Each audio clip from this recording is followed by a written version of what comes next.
Abụ m nwaanyị a na-agba n'ilo mana m amụrụ nwa. Anụlụ m di o, ịghọtago, bụ na di m bili mana m adọrọ happy.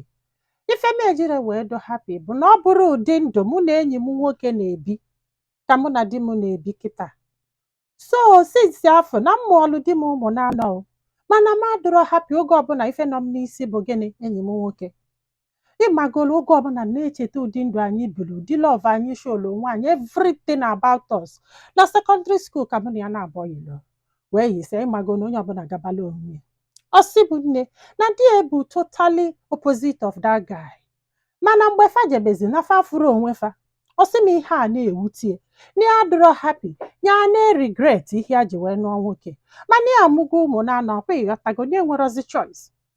Ọ sị m o wee lụọ ofu mbọsị ya wee pụta n'iru akwụkwọ na face wee fụ this guy na profile ya, ya wee sị ya hi, ọ sịkwa ya hi, ya wee gwa onye abụ o tie, wee sị na ya na-eme isi, ya wasị ya na ya na-eme isikwe. Fana abụ bido kaliba. Ọ sị m nne na sifia na-efili mgbe afọ mgbe ya ga-afụ this guy, ha nọgide one day wee nye onwe ha gịnị, date ebe ha ga-afụ na hotel. Ọ sị m oluo that day ya wee sị die ya chọrọ ije befa, ịghọtago, ya chọrọ ije befa, wee luo wee kpọọ mami ya, wee gwa mami ya na ya na-abịa, na ọ bụkwa na di ya kpọọ ya sị ya na ya bịara, na mami ya ka mara ife menụ mgbe afọ, ọkwa ịghọtago, ya wee jawelu wee luo ya na nwoke wee fụ onwe ha. Ọ sị m na akụkọ juru nkata ju ụkpa, na ha kaligidela ụka chifo, ha wee bidozi ise ibongi ya echetaziri na ya na-anụ di. Dima na-echetazikwu na ya na-anụ nwaanyị, maka na ka alụ ka ajụbala ya si ọnụgo nwaanyị. Ọ sị yes na ya anụgo nwaanyị amụta ụmụ na-atọ, mana still na ya na-eme isi nyanwa. Ya nwa wee sị ya dasi isi ya nụrụ di na ya dọrọ happy, ọkwa na ya ma chelụ dịka isikwa ọkwa na ya ma chelụ.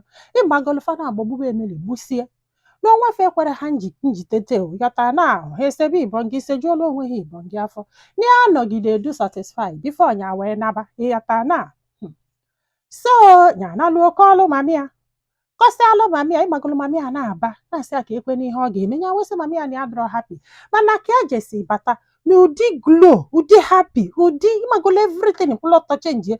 Mami ya na-asị ya kedu ife mere ha, kedu ihe. Ịmagolu ya wee kọbali ya sị m nne na o nwere onye ga-afụ ya magbuolie ama njụ ya kedu ife na-enye gị obi aṅụrị this time. Ịmagolu ike kwụlọtọ gụ mami ya, ya gwara mami ya eziokwu, ya wee naba.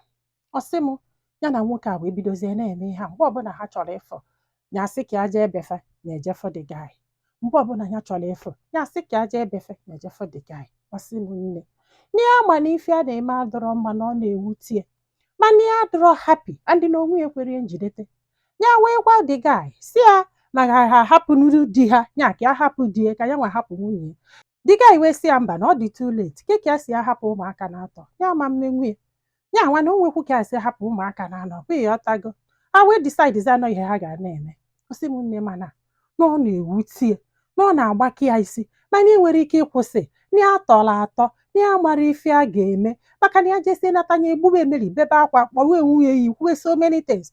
Mana akpọrọ anya na fonu gerere m na elugori ebe afọ, na ọbụgodu na di esi anyị eje na ya ga-eje kama ya nata ya fịọchaba, ịmara etu o si wee jide ya wee sị ka amala ife ndị mmadụ nwere ike ịgwa ya, o nwere onye nwere ike ịgwa ife a ga-eme wee hapụ ihe anya na-eme, like o nwere ife ga-enyere aka to stop this. Akwa ịghọtago na ya chọrọ ka ndị mmadụ mara onye ọbụ n'ihe a niile bụ enyemaka. Onwe onye maala ihe ga-eme ka ya kwụsị ihe anya na-eme, ya denye na comment section.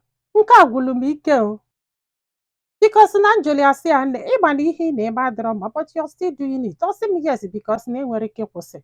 In fact na elu ọbịa kịta ka a na-ebe akwa, na ya nwere ike jesi bata na-ebe akwa, akpakwa ya na fon ya ebini ejebe.